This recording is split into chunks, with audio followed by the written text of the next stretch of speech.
বড় খবর, big breaking news. আশঙ্কা সত্যি হলো, মুখ্যমন্ত্রী পদ থেকে ইস্তফা দিলেন বিহারের মুখ্যমন্ত্রী নীতিশ কুমার। আজ বিকেলে ফের শপথ গ্রহণ। সত্যি হলো জল্পনা, বিহারের মুখ্যমন্ত্রী পদ থেকে ইস্তফা দিলেন নীতিশ কুমার।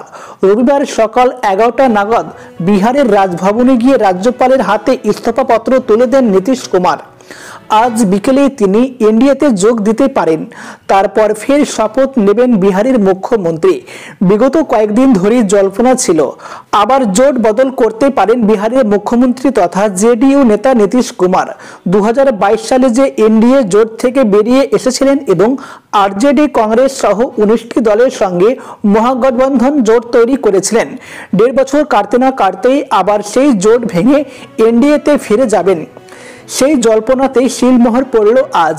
রবিবার রাজ্যপালের কাছে মুখ্যমন্ত্রী পদ থেকে ইস্তফাপত্র দিলেন নীতিশ কুমার।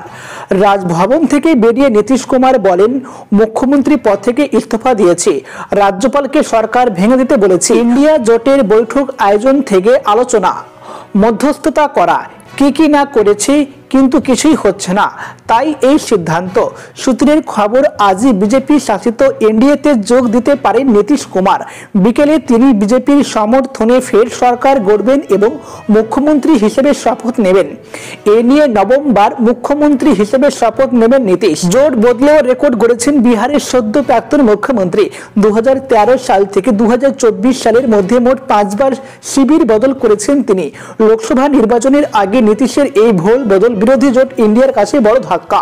ইন্ডিয়া জোটের অন্যতম মুখ ছিলেন নীতিশ কুমার, জোটের সূত্র বেঁধেছিলেন তিনি। আসন ভাগাভাগি নিয়ে যখন জোটের অন্দরে ফাটল চওড়া হচ্ছে, সেই সময় লোকসভা নির্বাচনের ঠিক আগেই জোটই বদলে ফেললেন নীতিশ কুমার।